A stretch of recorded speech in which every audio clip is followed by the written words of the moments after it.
that I have dutifully served Nigeria and my devotion to duty in various theaters of operations within and outside Nigeria, I believe foreshadowed my current nomination as the Chief of the Defense Staff. So I'm here this morning to present myself for screening and probably to share my experience as Chief of Army Staff.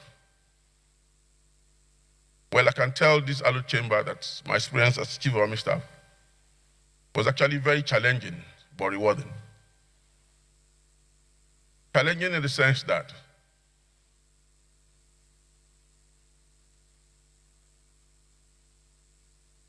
being a service chief in Nigeria, it's something that requires courage, extreme dedication, and commitment. And that means you have to submit yourself totally to not sleeping,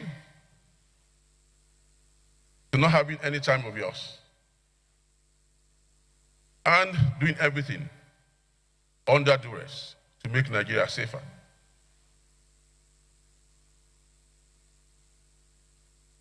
Now, what are the challenges here? We all know that the resources are not enough. The enablers are not enough. So it makes it very difficult to get everything required to prosecute the war against terrorism, banditry, and other sundry crimes in Nigeria.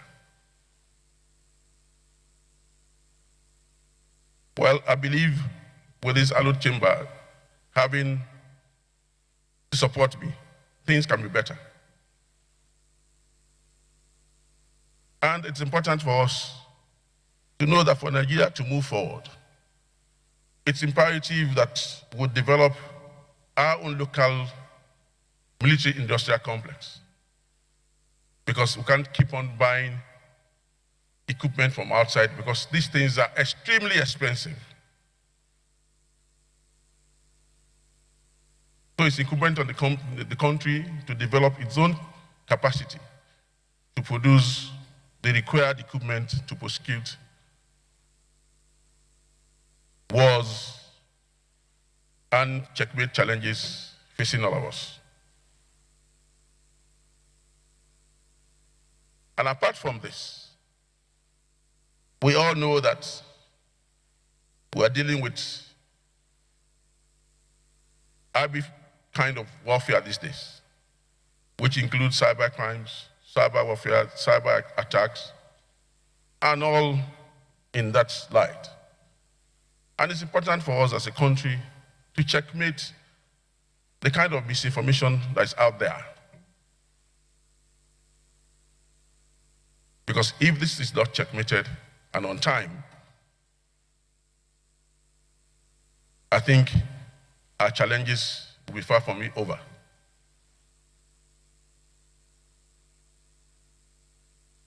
Then, as Chief of Army Staff, I made it a point of duty to improve the welfare and well-being of my soldiers and their families. But again, despite that aspiration, it became difficult to achieve in total because of lack of resources. It's very easy for people to say that soldiers being a soldier is just like any other job. But I want to tell this hallowed chamber with all due respect that there's something special in being a soldier. Because as a soldier, what it entails is that you have sacrificed your entire life for others to live. And for you to be a soldier, there's some element of madness. What do I mean by this? For a right-thinking fellow, when there is danger, you are expected to retreat. But for a soldier, you are expected to go forward and face that challenge. So a soldier is just not an ordinary person.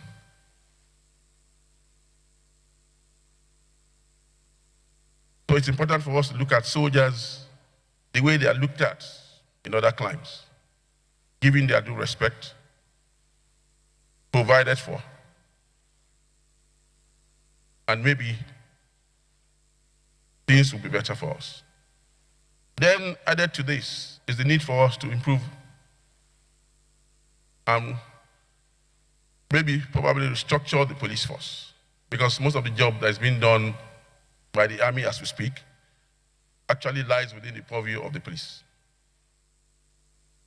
So it's important for the nation to empower the police, make it stronger, make it more formidable, so that they can do their job while we concentrate on defending Nigeria against external aggression.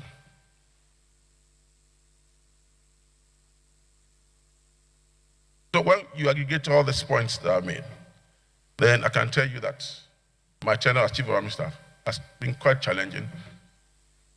But I can tell you that within the ambit of what we have and the resources made available to us, we're able to face some of the challenges.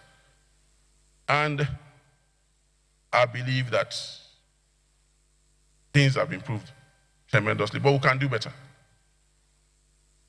But in doing better, it requires a whole society approach. Everybody must be involved. I don't think it should be left only to the military to prosecute and face all these challenges. It's not going to work. It's important for all hands to be on deck to make Nigeria safer. That's my humble submission this afternoon. I thank you very much.